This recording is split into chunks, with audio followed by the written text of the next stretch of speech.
Do you guys see a track? All right. Okay. Yeah.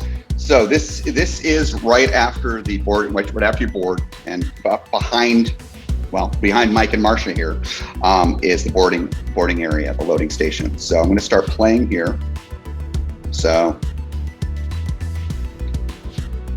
all right. So it comes around the curve here.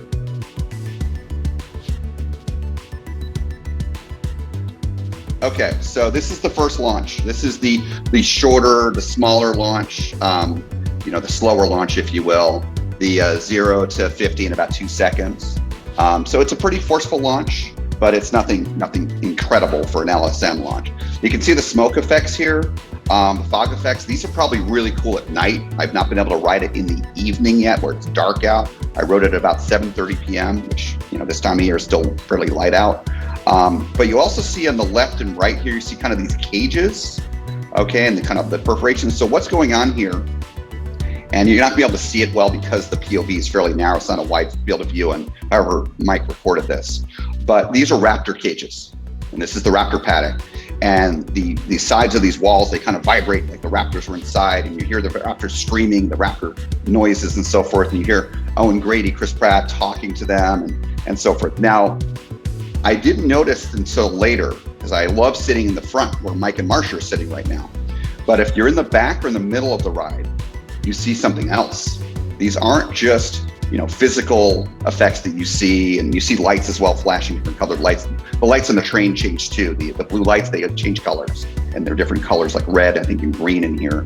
But it's not just those kind of effects and the audio, the raptors, screaming and Owen Grady talking. There's some of these cages, there's screens, and you can see raptors moving around inside. So it's really cool. So again, it's not a major part of the coaster, but it's cool theming. It's what's in the shed, Universal Edition, basically. Okay, so anyway, so let's continue here. So you kind of see some of the walls there. They're getting ready to launch. We're gonna head into the first half of this coaster with the amazing rock work, a couple of inversions.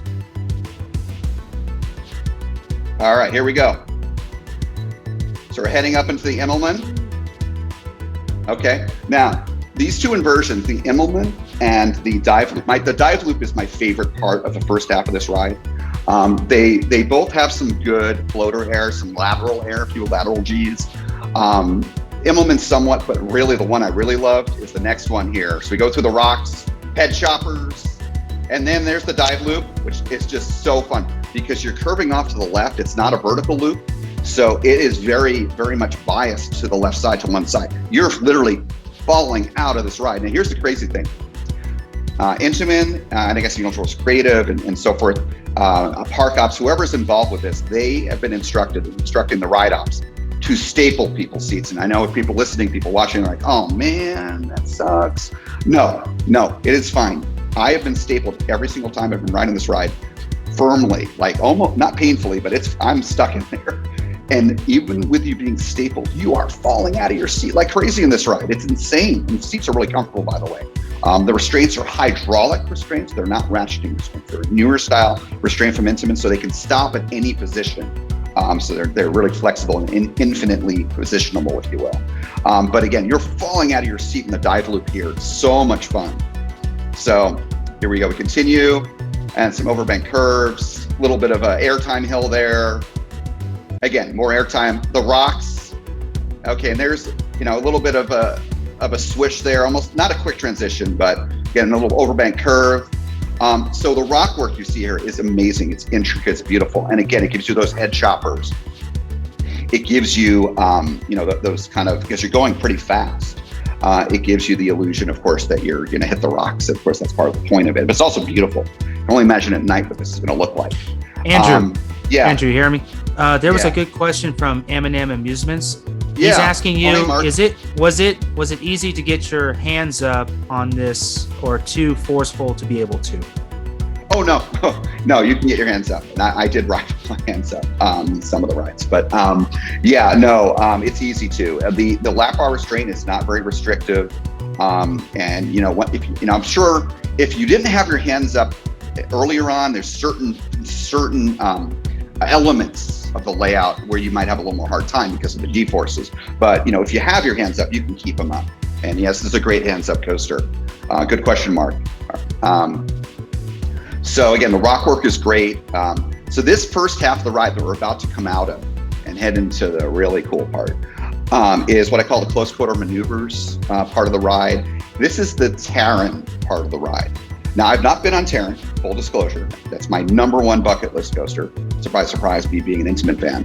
But I have friends of the show, Larry and G Lines, for example, that just got to ride this ride yesterday. They're here in Orlando. I'm going to be seeing them tomorrow for dinner. They've compared it to Terran, very similar. They rank it higher than Terran, by the way. They told me that. It's got that kind of close to the ground, kind of going through the rocks, it's really tight maneuvering and that's this first half of the ride. But my favorite part is coming up later on. So here we go, around the curve into the boost launch. Okay, now I love LSM coasters. Now that first launch, like I said, it's good, but it's not amazing. It's only go up to about 50 miles an hour. But this second launch is where it's at. And this second launch is more important than you might imagine for how fun this coaster is. It takes you from about 40 to 70 in 2.4 seconds. So it's a longer time length launch. And because you're already at speed, this is a long launch. Probably one of the few LSM launches or any magnetic launches that I've been on in my life. The only one I can think of that is longer than this, and one of the things why I love Tron, is Tron. Tron has a crazy long launch. It's only one launch for the entire ride, but it just seems to go on forever, and you keep going faster and faster, and it's very forceful in that way. But this boost launch in here on Velocicoaster, this second of the two launches, is really fun. I mean, you're just tearing through there. Look at that. Okay, so I said that this launch is more important than you might think for this coaster. And again, Intamin, if I wasn't wearing my hat off to them. Basically, they're getting you to a faster speed than you were even at the very beginning of the ride, for the first half, because you're heading into the second half of this coaster into a much wider open coaster. It is, again, two coasters in one, much like how Soaring with Dragon, by the way, is two coasters in one in a different way. So for one thing, the top hat, this is, Intamin, they love their top hats. Their accelerator coasters, their catapult coasters, Top Thrill Dragster, and King to Cop, top hats, accelerator, top hat. And those are fast coasters, but there's something about this ride. I think part of it is this twist, going up in a twist, like we're about to do here. It adds some interesting force as you start to kind of fall out of your seat. But what makes it truly amazing is the ejector you feel at the top of the top hat. Now, you're not gonna be able to see that here really with this POV. But we go up the top hat here, and you just pop out. It's like insane ejector, and you're floating there for after you eject for a few seconds. And great views up here, by the way, of Universal Islands. And you head down, and you're floating as you're starting to head down too. So now this coaster was going up at 70 miles an hour. It bled some speed, of course, going up the hill, but it came back down. So it's still pretty fast here. And we head into an element that I thought would be one of my favorites, but it's not. We head into the zero-G stall. It's a great element, but here's the thing. You're going so fast, you don't really feel the hang time. It's not a big, forceful kind of feeling because it happens so quickly, but let's see what it looks like here. So here we go, zero-G stall, upside down for a couple seconds. We come back down. It's great. It's a great element, but don't worry. We get our hang time on this ride. It just isn't there. You know what I'm getting at. Okay, so let's keep going. So you've got these, here's the helixes, overbank curve there. We twist back around the other helix. And again, you get some, a little bit of airtime here. It's very forceful. But the two reasons why the second half of the ride is spectacular is the top hat and that crazy ejector and that twist going up, because you're going up such a high speed. It's so forceful. But the best is yet to come, as I said in my review. Here we go. Okay. Now, I never rode Maverick, OG Maverick. Iva, did you? Yes, I did. Okay, so you know what I'm talking about. With that heartline roll. Right.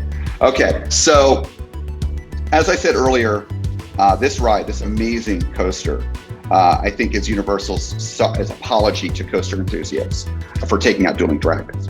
Well, this element right here, this Heartline roll, is Intamin's apology for what happened with Maverick. Now, I never rode Maverick with the Heartline roll, but a lot of my buddies that I've ridden this with, they have, and this is insane. Apparently, this is even more insane than Maverick's was. Again, some people refer to it as a barrel roll, but I know it's a Heartline roll. Now, it has another name, by the way. It's also known as the Mosasaurus roll. That's what Universal's calling it. Well, I like to think that maybe they're eventually going to be true to the name of it. The reason why they're calling it the Mosasaurus roll is because the original plans for this coaster, apparently, rumors say, is that they're going to have a crazy big animatronic, a mosasaur, rise up out of the lagoon each time a train came through. And as if it was going to get you as you rolled upside down there in that Heartline roll. But apparently budget cut, it came out. But if they named it this anyway, maybe it's coming. Maybe, that would be kind of cool, because right? That would almost be like a tribute to Jaws in some ways, because how Jaws would come up in the water too at certain parts of the boat tour. So yes, but you can imagine, because this, of course, is, for those that don't realize, this is Islands of Adventure's lagoon that the entire park goes around, centers around. And you can see the Heartline roll as you come into the park. One of my favorite things to do whenever I get to Islands. Islands is one of my most favorite parks in the world, especially now. But even before this ride opened, is you enter through port of entry, and instead of going left towards Hull or right towards Seuss Landing, I just go straight to the lake and take it in. Such a beautiful view, and especially now, the Heartline roll is on the other side, right in front of the Discovery Center. The Discovery Center is to the right in this video. Just seeing that. Can you imagine being a first-time visitor, for example, to Islands, and you see that mosasaur come up as it's like something you'd see only in in a fake theme park in a movie or something. But this is about a movie. So anyway, so let's go through the Heartline roll. Here we go. Absolutely insane hang time. Insane hang time. And then we come to the brake run. Thank you for watching our episode. Don't forget to hit the subscribe button down below, and don't forget to hit our next video, which is right here. Just go ahead and click on it. Don't be shy. Go ahead. It's right there waiting for you to watch.